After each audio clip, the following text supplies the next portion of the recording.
I have never come across anything like this. It happened in a small Midwestern town in a quiet neighborhood inside a typical house. And it all started with a young couple's dream. A dream to get married, to have children, and to buy their own home. We'll call them Pamela and Jeff. They asked us to keep their real identities a secret. This is their story. A series of family snapshots, each containing an unexplained aura, and a child's crayon that appears to be floating.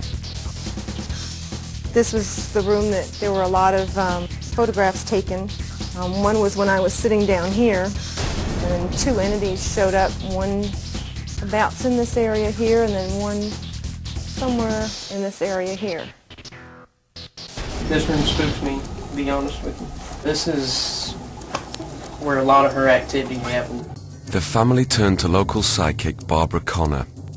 Once inside the home, Connor claims to be contacted by what she described as the lost soul of an 8-year-old girl named Sally. Does this explain the photographs? Was the ghost of Sally trying to make contact? And if so, why? A television crew arrives to find some answers. As the interview starts, Jeff begins to feel an unearthly presence. I don't like everybody here, did. Sally, stop it! Holy what?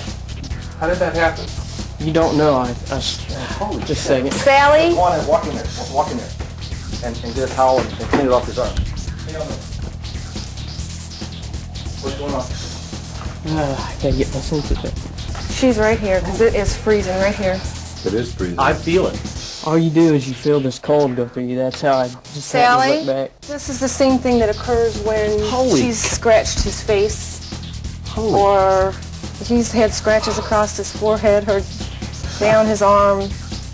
She does this when she's upset. I'm still shaking. I know, my heart's pounding too. I'm a little excited. I gotta tell you. Jeff isn't sure he can go on. She scares the living daylights out of me, to be honest with you. I'm gonna add this right now. She's right here with me right now. I'm feeling something really cold shoot around my stomach. Then something strange begins to happen to Jeff. When this cold just shot through my arm, and it's done it before. I knew the feeling. It's just, I can't explain the cold. It freezes your bones, everything. And as I looked towards my arm, I had 4 scratches that were bleeding as I looked at them. And it's really frightening. Yeah. With cameras rolling, Jeff believes he's being attacked again. She's just went right through my midsection. Oh my God! Look! Look!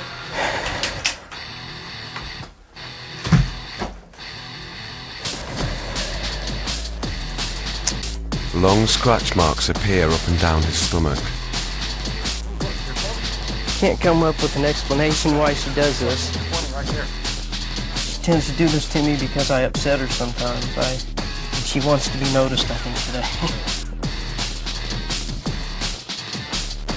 Who is Sally? Why does she harbor such hostility towards Jeff? And how far will she go?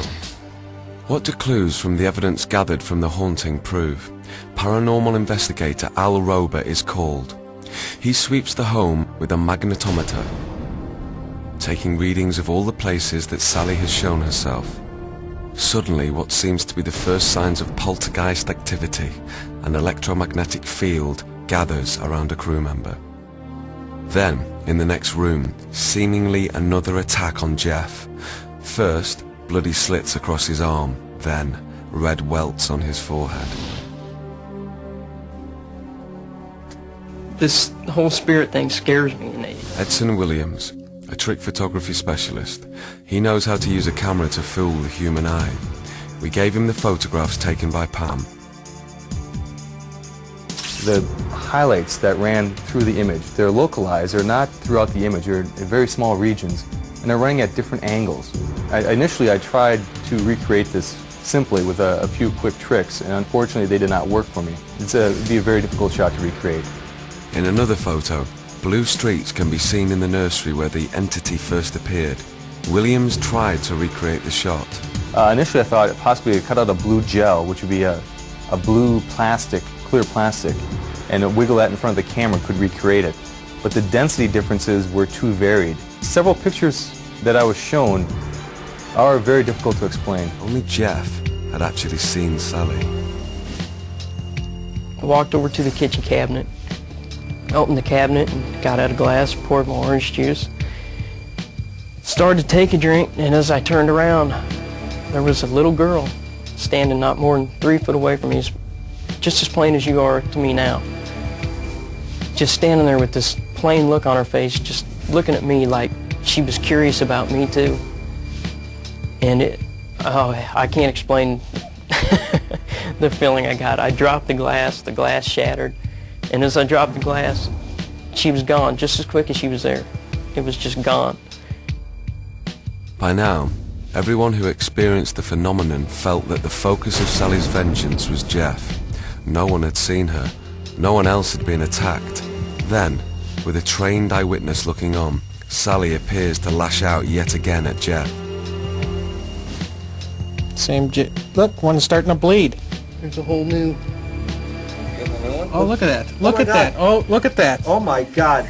It actually I knew just, she was around. it's this nice dark one where it's bleeding. For 9 full minutes, the cameras rolled. Multiple scratches appear, ripping at his flesh, forming deep bleeding welts. It just simply appeared. You lifted your shirt, the same scratches were there. You put this to your stomach, and all of a sudden blood started to ooze out. You've seen scratches coming in, scratches that were done before, somebody's in another room, you can scratch yourself, that type of thing, but not while he's standing here, not touching it, and it just oozed out all by itself and grew. You could see the line as if somebody was making a road. And this is like the most profound thing I've ever seen in all parapsychology. I've seen and felt a few things myself. One of the most interesting pieces submitted as evidence is videotape that shows the skin on Jeff's stomach supposedly ripped open by an unseen force. Renowned paranormal investigator Kerry Gaynor studies the videotaped encounter. The exciting thing for me as a researcher is that the camera didn't pull away. It was there the whole time, and that severely reduces the possibility of any kind of hoax. Most of the cases we come across are playful, mischievous, bizarre, weird, and a lot of them have just normal, natural explanations. This case that involves scratch marks, this seems a little more frightening and something that we should be a little more cautious about in terms of studying the phenomenon. There's a real human angle here, and that is a man's being terrorized. Something is happening to him without his say, without his control, and he's got to be thinking to himself, well, if this could happen, what else could happen? Although Sally's anger has targeted Jeff, it has yet to escalate to anything life-threatening, which explains why the family has remained in the house when so many others would have fled. Eager to conduct his own study, Kerry Gaynor arrives at the site searching for answers. Tell me about your fear level in the beginning and how you feel now, whether it's changed. Gaynor speaks with Pam about the previous encounters. He brings with him the most sophisticated monitoring equipment available. His crew sets up the electronics in the spots where the poltergeist activity has been reported. There are oscilloscopes, frequency counters and surveillance cameras, and a thermal camera that can visibly detect even the most minute of temperature changes. As night falls, everybody waits for Sally to appear. Jeff calls out to her. Sally, could you do this for me, please? I'd like for you to show them that you're really here. Disruptions in the video signal and the frequency counter indicate changes in the room. Then with Kerry Gaynor's trained eye observing, Jeff is seemingly attacked again. Jeff is attacked again. Yeah, we got fresh blood here. This wasn't here 2 minutes ago. Jeff was attacked 11 separate times. There were 11 separate instances of scratch marks on his body. Some of the scratches were very thin, and some were very thick, welt-like scratches that were really quite frightening. During the last 20 years, I've investigated about 850 cases, and during that time, I have never come across anything like this. I think we've got something very interesting and very exciting here, and really potentially dangerous.